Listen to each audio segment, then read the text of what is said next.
Shalom. First and foremost, I want to give all praises, honor, and glory to Yahweh, Bahasham, Yahweh Shai, Bahasham, Recha Kudash.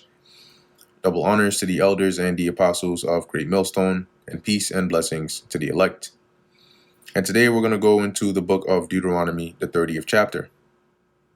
And it shall come to pass, when all these things are come upon thee, the blessing and the curse, which I have said before thee, and thou shalt call them to mind among all the nations. So in the future, when you've experienced all this, right, the blessings and the curse or the curses, and you've end up probably having been, taken out and put into some other land, as it says, among all the nations. But in the future, if it comes to your mind and you turn back, right, as it says, whither the Lord thy God hath driven thee, and shall return unto the Lord thy God, and shall obey his voice.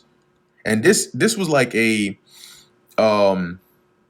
it was like Moses saying this is what would happen in the future if you do this, but it was also like a prophecy, because that a lot of the things he mentioned here are actually prophetic, right, that are actually playing out now and will play out, further further on into the future, right, as he mentions here that when we get to the point where we would turn back and obey the voice of the Lord, right, repent and turn back to the Lord, according to all that I command thee this day, thou and thy children, with all thine heart and with all thy soul, that then the Lord thy God will turn thy captivity, meaning he's going to take us out of captivity and have compassion upon thee, and will return and gather thee from all the nations, whither the Lord thy God hath scattered thee. And that's happening now, right? We're now actually at a point where we've experienced the blessings, which we did, for a bit in different points in our history.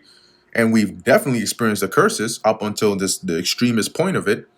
And now a remnant of us is turning back to the Lord. And what is that going to lead to? That's going to lead to the Lord sending Yahweh Shai back, first gathering us with this word, but then physically by sending Yahweh Shai back, right, to turn our captivity, to return us out of captivity, and to gather us from all nations whither the Lord has scattered us. If any of thine be driven out onto the outmost parts of heaven, from meaning onto the furthest parts of the earth, from thence will the Lord thy God gather thee, and from thence will he fetch thee, right? And that's why it says from all four corners of the earth. That's where he's going to gather his remnant from.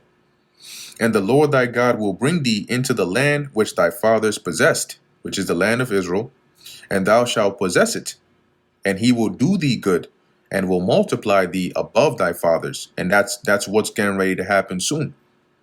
And the Lord thy God will circumcise thine heart and the heart of thy seed, to love the Lord thy God with all thine heart and with all thy soul, that thou mayest live. So how is the Lord going to circumcise our heart?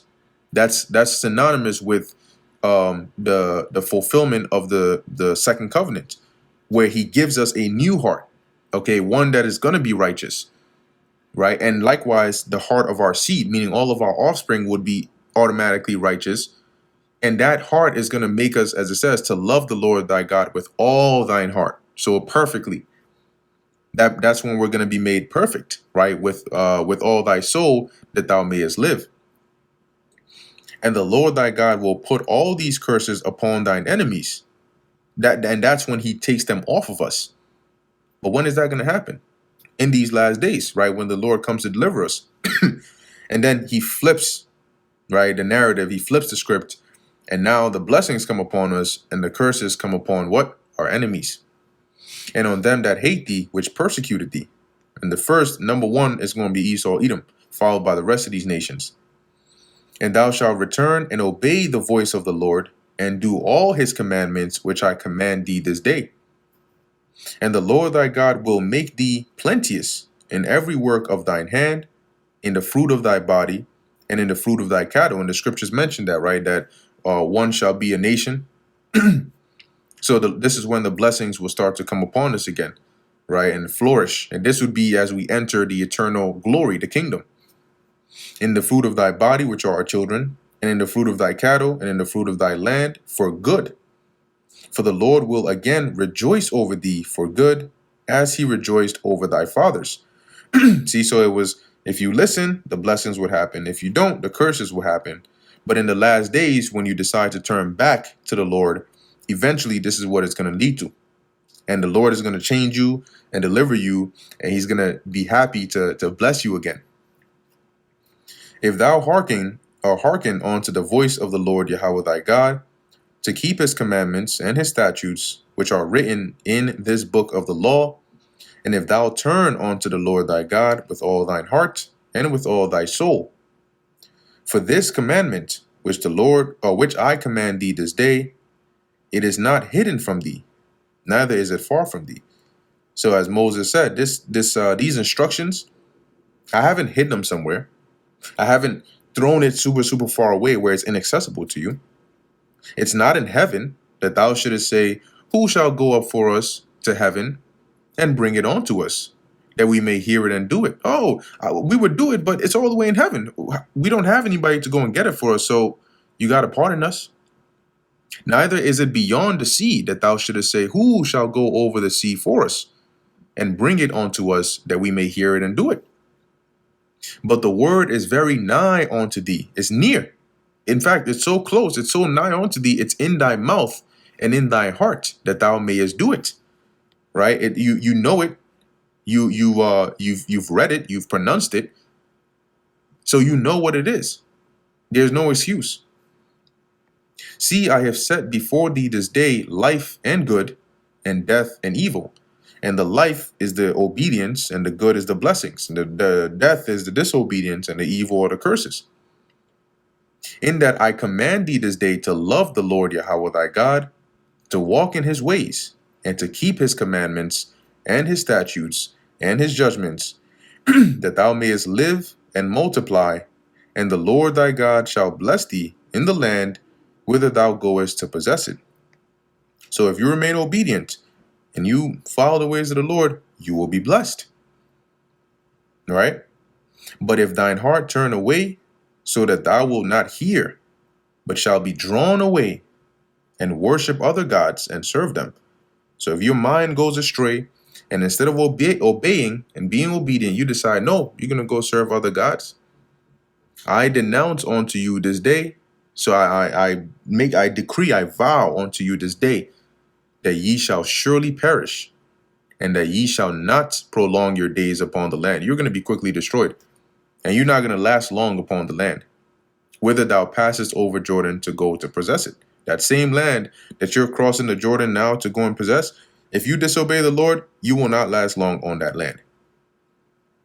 I call heaven and earth to record or record this day against you, i.e. to bear witness against you this day. And why? Because heaven and earth are always there.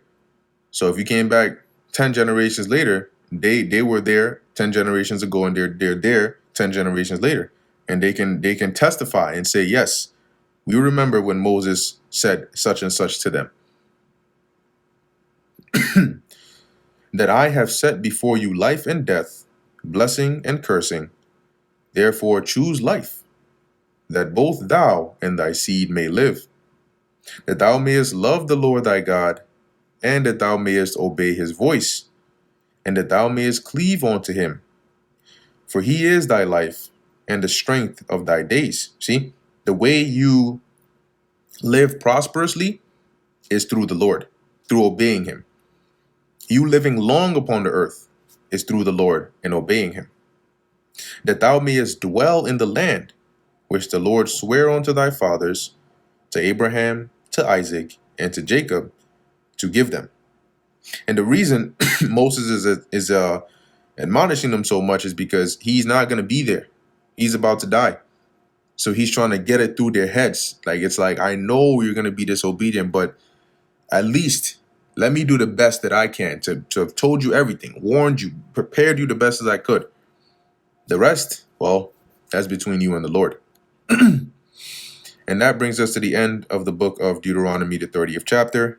Lord willing, that was edifying to the elect. In closing, I want to give all praises, honor, and glory to Yahweh, Bahasham, Yahweh Shai, Bahasham, Racha Kodesh. Until next time, Shalom.